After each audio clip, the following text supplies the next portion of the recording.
Now I have told you that the first step in process of beta oxidation takes place in the cytosol, only the first step. What do you mean by first step? It is nothing but the activation of fatty acid in the cytosol. Once the fatty acid is activated, combines with the carnitine transport system or combined with the carnitine by a transport system, that transport system takes the activated carnitine into the interior or the inner mitochondrial matrix. Now again, you know that in the first step there is fatty acid. That fatty acid combines with the CoASH. Enzyme is thiokinase. Ions are the magnesium ions. 2 ATP required, which is converted into 2 AMP plus 2 inorganic phosphate, and we get the activated form of the fatty acid that is known as acyl-CoA. Acyl means the fatty acid, CoA is the coenzyme A. When CoA combined with the fatty acid, then the fatty acid becomes activated. Now that is the first step, takes place in the cytosol, that is nothing but the activation. Now after activation, I have told you that this activated fatty acid must enters into the interior of the mitochondria or the inner mitochondrial matrix. Now mitochondria having two layers, having two membranes, that is, you can see here two membranes. One is this, that is the outer membrane, second is this inner membrane. In between these two membranes there is a system lies that is known as carnitine transport system.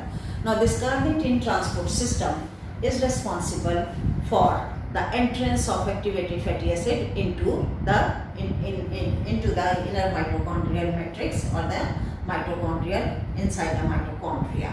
Now again, be careful.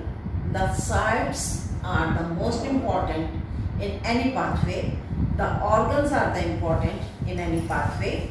That is, which organ is responsible for which metabolic pathway, which site of the cell is important, because in this case two sites are important, cytosol and the mitochondria. Now again, the carnitine, I have explained in the previous slide how this carnitine is responsible for the transfer of the activated fatty acid inside the mitochondria. Now again, coming to the remaining remaining reaction. Now remaining reaction takes place, that is, there are 4 reactions. Be careful, 4 reactions inside the mitochondria, and first is outside the mitochondria, that is activation. Inside the mitochondria it is oxidation, hydration, again oxidation, and fourth one is the breakdown, right? What are the 4 steps? Oxidation of fatty acid, hydration of fatty acid, again oxidation of fatty acid, and fourth is the breakdown of fatty acid. And when the last step takes place, we get the component or the compound 2 carbon less than the parent compound. Now you can see here, this is the black line, black arrow indicates that the repetition of the pathway takes place inside the mitochondria, not in the cytosol. So until and unless the 16 carbon or 18 carbon or 20 carbon converted into 2 carbon compounds, right? Now this is the repetition of these steps. Now first of all, this is the acyl-CoA or the active form of the fatty acid, acyl-CoA or the active form of fatty acid. Now first is the oxidation. Now here the acyl oxidation takes place by means of the enzyme known as dehydrogenase. Now the substrate is the acyl-CoA, that's why the name of the enzyme acyl-CoA dehydrogenase. Now this takes place at the respiratory chain level. Now again, in case of biological oxidation or biological phosphorylation, I've told you in detail about the respiratory chain, the component of the respiratory chain, how it is important for the body, how the energy is produced, because you know that the components of respiratory chain are responsible for the oxidation reduction reaction. During oxidation reduction reaction, the amount of energy is released, which is captured by the cristae of the inner mitochondrial membrane and convert this energy into high energy phosphate compound, that is ATP. Now you know that in our body, the energy which is present in the form of ATP can be utilized, otherwise the other form of energy, either it is chemical energy or heat energy, it cannot be utilized by the body. It is utilized just to maintain mostly the body temperature. So anyhow, now in this case the dehydrogenases are acted. Now the substrate enter into the respiratory chain at the flavoprotein level, that is flavin adenine dinucleotide. Now here it is known as oxidized form, then it is converted into reduced form by taking 2 hydrogen from this, and then it enters into the electron transport chain. And when you know, now there is no use to repeat all this biological oxidation or oxidative phosphorylation, because I have told you, when substrate enters into the respiratory chain through the flavoprotein level, that is FAD, then the amount of energy which is released by the electron transport chain is equal to synthesized 2 ATP. So this is the first step where the energy is formed at the respiratory chain level, that is 2 ATP. Now we remember this pathway because it is very important to conclude, to estimate, to find out the amount of energy in beta oxidation, how much ATP are formed. Now this is when there is removal of 2 hydrogen, automatically there becomes unsaturation, that is the sign of unsaturation. 1 carbon is removed from here, this is, and second from this is, and we get the alpha beta. This is alpha carbon, this is the beta carbon. So alpha beta unsaturated acyl CoA, this is acyl CoA, alpha beta unsaturated. Now second is hydration. Hydration means the addition of the water molecule, addition of the water molecule. Now in this case the water molecule is added to the reaction. Now there is acyl CoA hydratase is the enzyme in green color, it is written acyl CoA hydratase. Alpha beta unsaturated acyl CoA acted by this acyl CoA hydratase, water is added. Now 1 hydrogen combined with this carbon, OH group combined with this carbon, and the compound we get, resultant compound is beta hydroxy acyl CoA, beta hydroxy acyl CoA by the action of water, right? This step is known as hydration. Now third is again the oxidation. Now in case of oxidation, here instead of flavoprotein, it is the addition of the involvement of NAD, that is nicotine adenine dinucleotide. NAD again it is present in the oxidized form. It takes 2 hydrogen from beta hydroxy acyl CoA, then there is conversion of NADH plus H, and it enters into the electron transport chain. Now again, you know that when a substrate enter into the respiratory chain or the electron transport chain, the amount of, through the NAD, the amount of energy which is released is equal to 3 ATP, which is released is equal to synthesized 3 ATP, whereas the flavoprotein gives the amount of energy which is equal to 2 ATP. Now this is 3 ATPs are formed. Now again, the enzyme is beta hydroxy acyl CoA dehydrogenase. Dehydrogenase removes the 2 hydrogen and we get the 3 ATP. Now 2 hydrogen, from where this 2 hydrogen removes, one from this, that is both of this removed from the beta carbon, both of this removed from the beta carbon, and we get the beta keto acyl CoA. This is beta keto, this is the ketonic group, beta keto acyl CoA. Now beta keto acyl CoA at the 4th step, it is at the 4th step, the beta keto acyl CoA acted by the enzyme thiolase. This is thiolase is the enzyme. Again another CoA SH group is required. Thiolase is the enzyme which is responsible to break down this compound into 2 components. One is known as acyl-CoA, second is known as acetyl-CoA. There is nothing to do with acetyl-CoA because acetyl-CoA is the simplest compound and it is the important component or the important substrate for the citric acid cycle. This acetyl-CoA enters into the citric acid cycle and there is complete formation, oxidation of this acetyl-CoA into carbon dioxide and water molecule.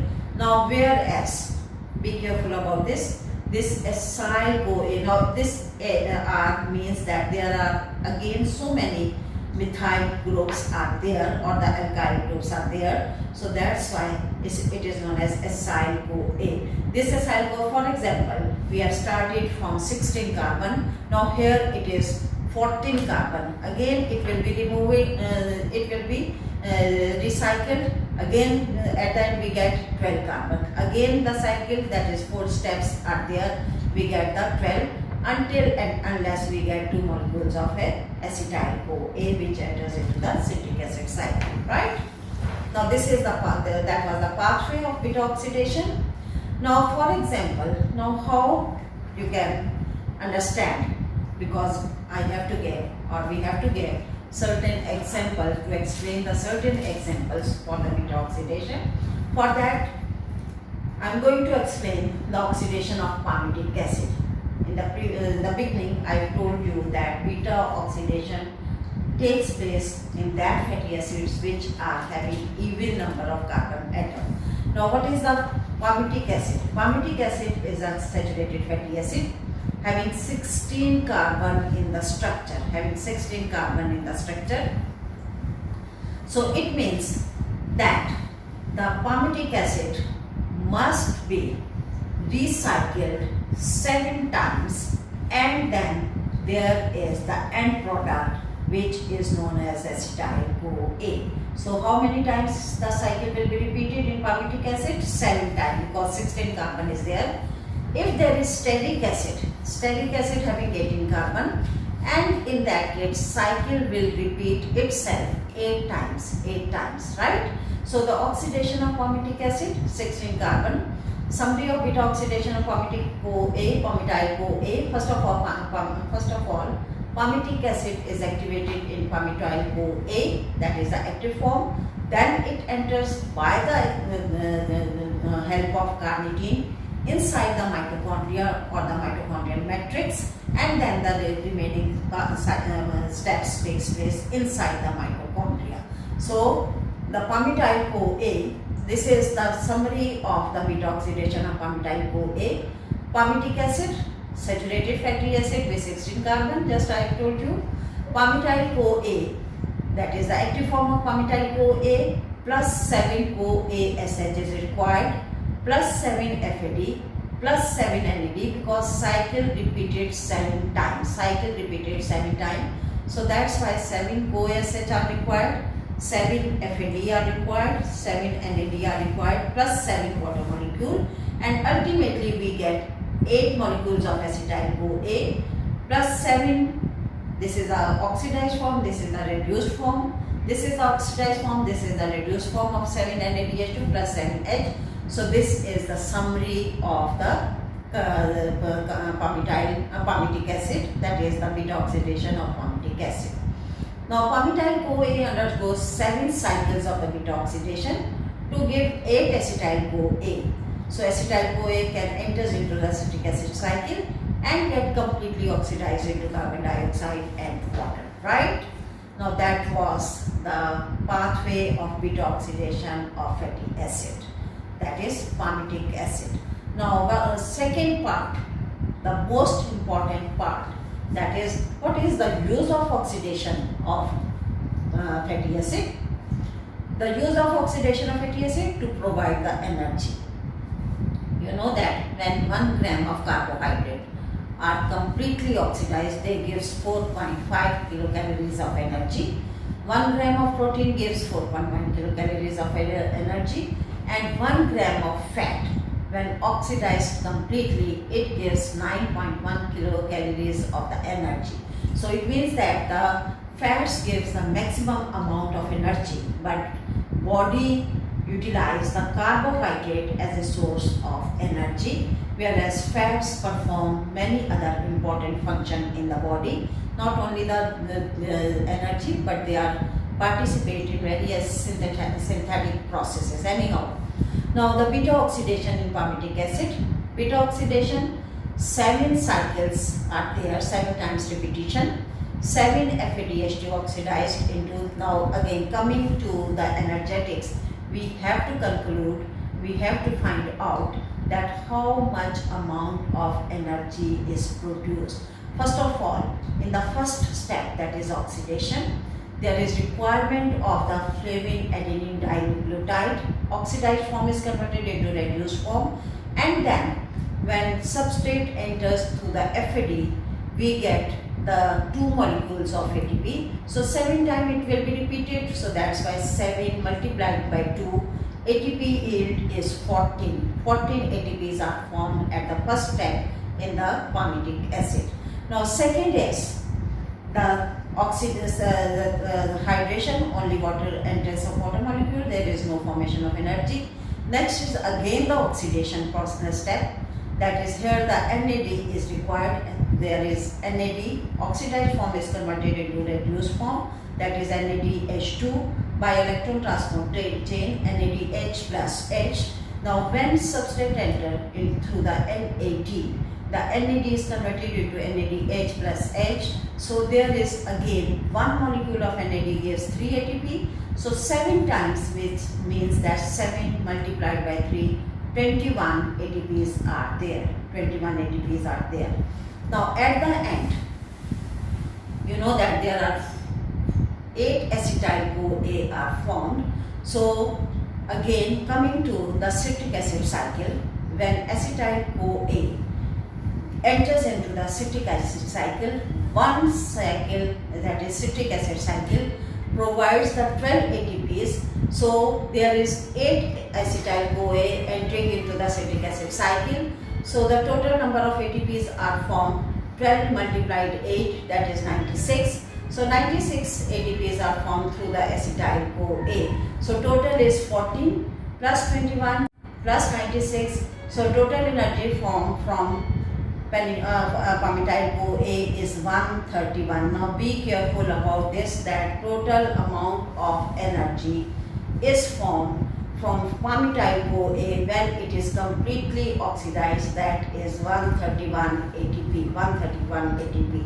Now again it is the total formation of ATP.